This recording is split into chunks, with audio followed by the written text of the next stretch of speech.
Madam అమరావతికి ఒక hype create చేస్తున్నారు, అమరావతి అమరావతి అని. అక్కడ ప్రాపర్ డెవలప్మెంట్స్ ఏం లేవు, అయినా కానీ అంత హైప్ క్రియేట్ చేస్తున్నారు కదా.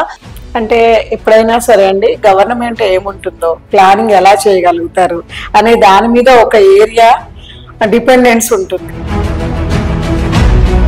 ఆంధ్ర పరంగా వచ్చేసరికి వైజాగ్ ఆల్రెడీ డెవలప్డ్ సిటీ, ఇప్పుడు అంత స్కోప్ లేదు కదా అక్కడ. అమరావతి మీద వైజాగ్ ది బెస్ట్ అని చెప్పుకోవచ్చు. ఎక్స్పాన్షన్ అంత గ్రోత్ కారిడార్ లాగా ఇప్పుడు హైదరాబాద్.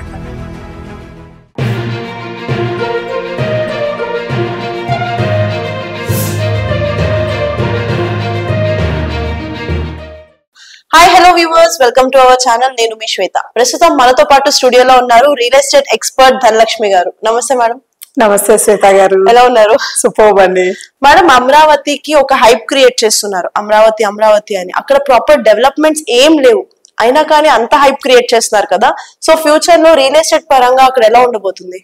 అంటే ఎప్పుడైనా సరే అండి, గవర్నమెంట్ ఏముంటుందో, వాళ్ళు ఏం ఆలోచిస్తారు, ఎలా విజనరీస్ ప్లానింగ్ ఎలా చేయగలుగుతారు అనే దాని మీద ఒక ఏరియా డిపెండెన్స్ ఉంటుంది. ఇప్పుడు మన హైదరాబాద్ చూసుకుంటే చంద్రబాబు నాయుడు గారు ఉన్నప్పుడు హైటెక్ సిటీ నిర్మాణం కావచ్చు, ఔటర్ రింగ్ రోడ్ గురించి డెసిషన్స్ కావచ్చు, ఇవన్నీ ఇప్పుడు హైదరాబాద్ లో ఒక 10 years లో ఎక్స్పాన్షనల్ గ్రోత్ కారిడార్ కింద డిక్లేర్ చేసింది. కాబట్టి ఇప్పుడు మళ్ళీ అమరావతి రాజధానిగా వస్తుందనే న్యూస్ చంద్రబాబు నాయుడు గారు రావడం వల్ల వచ్చింది. కాబట్టి అట్లా అనేసి ఆ ప్రతి ఒక్కరు కూడా ఆయన విజనరీ కాబట్టి ఖచ్చితంగా నెక్స్ట్ 10 years లో, ఎందుకంటే అక్కడ ఒక రాజధాని కావాలి, ప్రతి ఒక్కరికి ఎంప్లాయ్మెంట్ కావాలి, ఈ డెవలప్మెంట్ ఈ గ్రోత్ తీసుకురాగలిగిన వ్యక్తిగా తను ఇప్పుడు గవర్నమెంట్ లో ఉన్నారు. కాబట్టి ఓకే వస్తుంది, డెవలప్మెంట్ గ్రోత్ యాడ్ అవుతుంది అనే ఉద్దేశంతో అందరూ దాన్ని హైప్ చేయడం జరుగుతుందండి. ఎందుకంటే మనం చూస్తుండగా హైదరాబాద్ హైటెక్ సిటీ నిర్మాణం చేసినప్పుడు చుట్టుపక్కల ఏం లేదు.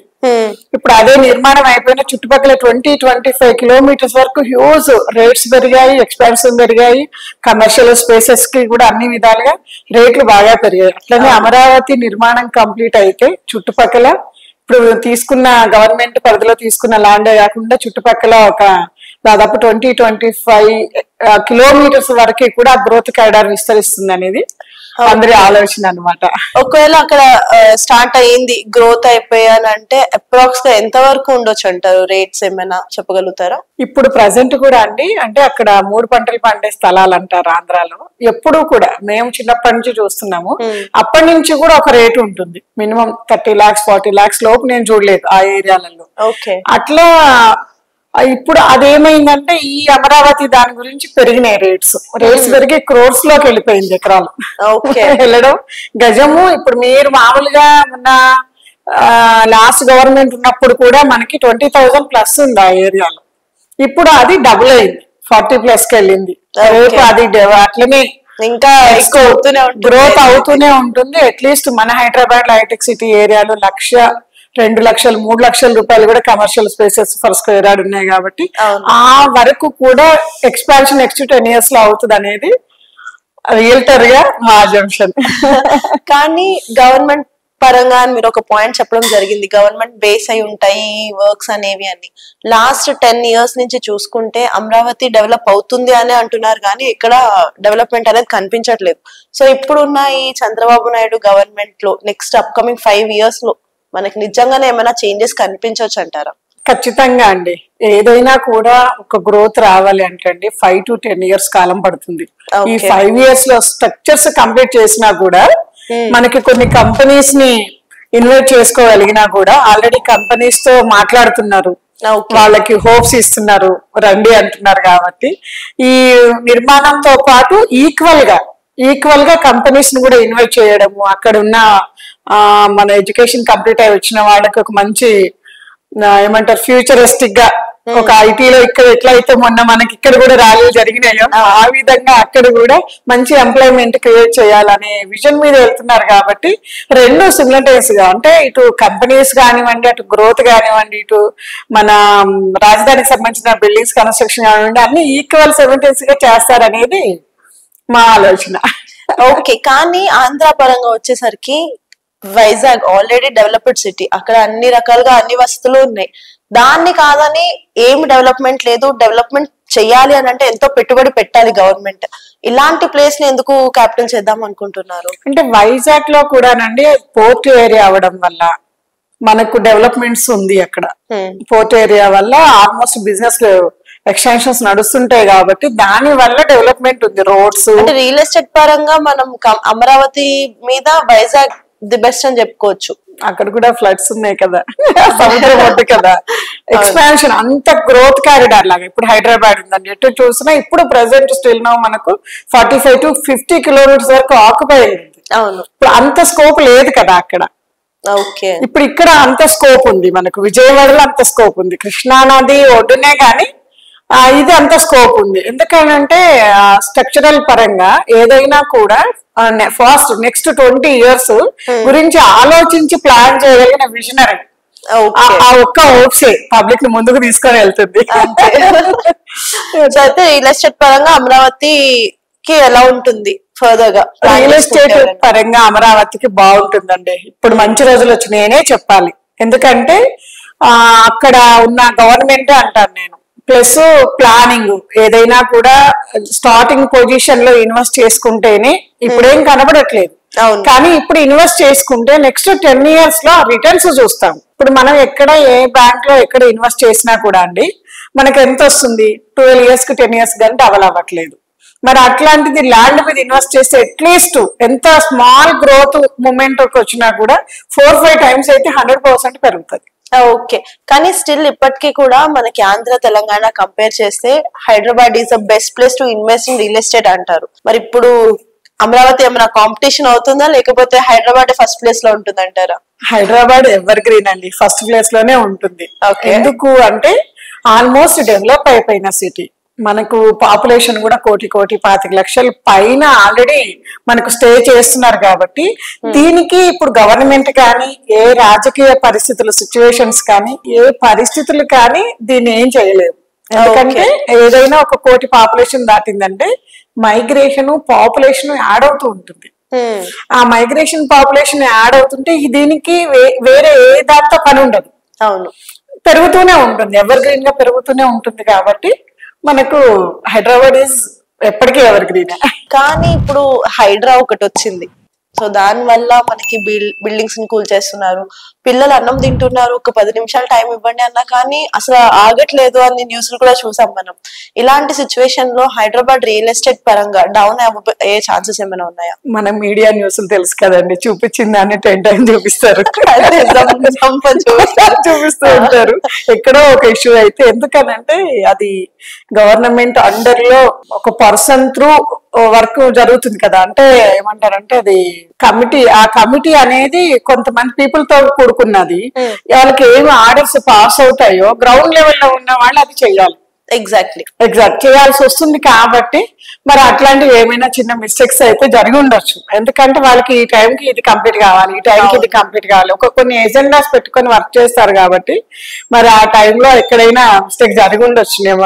కానీ దీని పరంగా మనం చూసుకుంటే ఇప్పుడు హైదరాబాద్ లో ఎవరైనా ఫస్ట్ ఇన్వెస్ట్ చేయాలి రియల్ ఎస్టేట్ పరంగా అంటే భయపడుతున్నారు, ఆలోచిస్తున్నారు.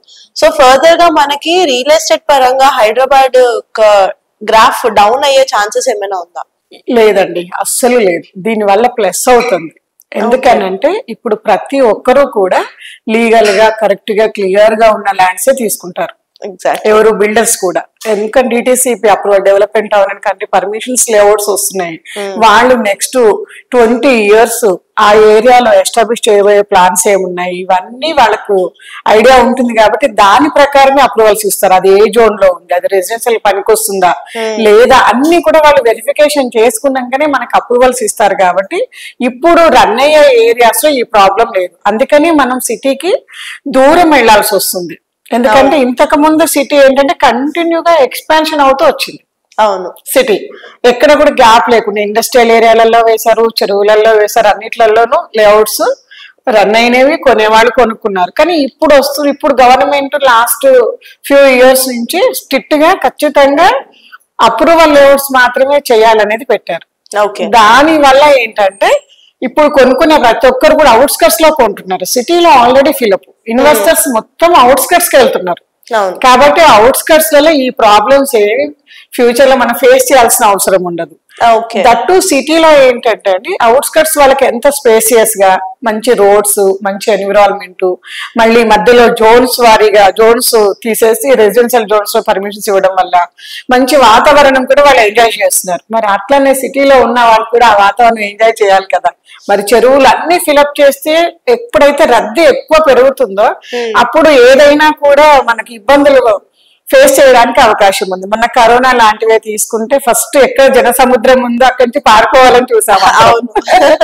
అట్లా ఇప్పుడు వీళ్ళు తీసుకునేవి ఏంటంటే నెక్స్ట్ ఉన్న ఓపెన్ ప్లేసెస్, గవర్నమెంట్ ప్లేసెస్ కావచ్చు, చెరువులకు సంబంధించిన ప్లేసెస్ కావచ్చు, ఆక్యుపై అవ్వకుండా ఉంటే సిటీ లోపల ఉన్న వాళ్ళు కూడా హ్యాపీగా వాళ్ళ లైఫ్ లీడ్ చేయగలుగుతారు. నేనైతే ఆ విషయంలో కొంచెం రిలాక్స్ ఫీల్ అయ్యాను. ఓకే, మనం సిటీలో కూడా ఉండొచ్చు అనే కాన్ఫిడెన్స్ వచ్చింది. ఇంకా పోను ఏమవుతుందంటే అయ్యో ఇక్కడ ఇంకా జనాలు పెరిగిపోతూ ఉండలేము, అవుట్స్కట్స్కి వెళ్ళిపోవాలన్న ఫీలింగ్ వచ్చింది. ఇప్పుడు కొంచెం రిలాక్స్ అయ్యామనే చెప్పాలి. కానీ మీరు అన్నట్టు ఇప్పుడు అవుట్స్కట్స్ డెవలప్ చేస్తున్నారు, కానీ రియల్ ఎస్టేట్ పరంగా ఒక అపోహ ఉంటది జనాల్లో. అంటే ఇది చేస్తాము, ఇది చేయబోతున్నాము, ఇక్కడ ఇది వస్తుంది అంటారు, కానీ 100కి 100% వాళ్ళు గ్యారంటీ ఇవ్వరు గవర్నమెంట్ అనేది. ఇది డెవలప్ అయ్యేలోపు గవర్నమెంట్ మారిపోతుంది, చేంజెస్ అలానే ఉండిపోతే అవ్వచ్చు అవ్వకపోవచ్చు. సో నిజంగానే రియల్ ఎస్టేట్ అనేది ఒక అపోహనా, లేకపోతే గవర్నమెంట్ మారినా కానీ దాని ఇంపాక్ట్ దీని మీద పడకుండా ఉంటుంది అని ఏమైనా చెప్పగలుగుతారా? కొన్ని అంటే ఆ ఏరియా ఎన్విరాన్మెంట్, అక్కడున్న పాపులేషన్ ప్రకారము కొన్ని గవర్నమెంట్స్ కొన్ని స్టెప్స్ తీసుకుంటాయండి. ఇవి ఎప్పుడు మారవు. ఏ గవర్నమెంట్ వచ్చినా వాటిని ముందుకు తీసుకెళ్లాల్సిందే. ఎందుకంటే ఇప్పుడు సపోజ్ తీసుకుంటే రీజనల్ రింగ్ రోడ్, ఇప్పుడు వచ్చే కొత్త రింగ్ రోడ్ 360 కిలోమీటర్లు సిటీ రౌండ్ వస్తుంది. ఇప్పుడు అది వీళ్ళు కూడా కాంగ్రెస్ గవర్నమెంట్ కూడా దాన్ని టేకప్ చేసి ముందుకు తీసుకెళ్ళడానికి ప్లాన్ చేస్తున్నారు. ఎందుకు అంటే ఈ జనాభా పెరుగుదల తగ్గట్టుగా మనము మినిమం ఇమ్యూనిటీస్ అవసరాలు తీర్చేటట్టుగా గవర్నమెంట్ ఉండాలి. కాబట్టి ఇవి గవర్నమెంట్ కు బాధ్యత పరంగా ఏ గవర్నమెంట్ వచ్చినా వాటిని డెవలప్ అనేది చేయాల్సింది. అట్లాంటివి కొన్ని ఉంటాయి. ఇప్పుడు పర్టికులర్ గా నా గవర్నమెంట్ వచ్చింది, నా గవర్నమెంట్ లో ఈ డెవలప్మెంట్ చేస్తాను అనేవి కొన్ని ప్రాబ్లం అవ్వచ్చు. ఇప్పుడు అది కూడా పబ్లిక్ గవర్నమెంట్ కూడా అర్థమవుతుంది. ఏది మనం అనౌన్స్ చేసినా మనం ఉండగా కంప్లీట్ చేయకపోతే నెక్స్ట్ ఫర్దర్ వాళ్ళు చేయకపోవచ్చు. దాని మీద పెట్టిన ఎఫర్ట్ కావచ్చు, ఇన్కమ్ కావచ్చు, అంతా వేస్ట్ అయిపోతుంది అనేది హరి కూడా ఇప్పుడు వచ్చింది కొంచెం గవర్నమెంట్స్ లో. మాక్సిమం గవర్నమెంట్స్ నుంచి ఏది అనౌన్స్ చేసినా, నేను 15 years నుంచి రియల్ ఎస్టేట్ ఫీల్డ్ లో ఉన్నాను, నా ఎక్స్పీరియన్స్ ప్రకారం మాక్సిమం డిలే అవుతుంది. చేతులు మారాలి, డిసిషన్స్ కన్ఫర్మ్ కావాలి, ఫండ్స్ రావాలి, ఇవన్నీ డిలే అవుతుంది తప్ప ఆల్మోస్ట్ నేనైతే అన్ని ఎస్టాబ్లిష్ అవ్వడం చూసాను. నేను ఫస్ట్ లో మొదలు పెట్టినప్పుడు ఔటర్ రింగ్ రోడ్ వస్తుంది అన్నప్పుడు మేము మొదలు పెట్టాం రియల్ ఎస్టేట్.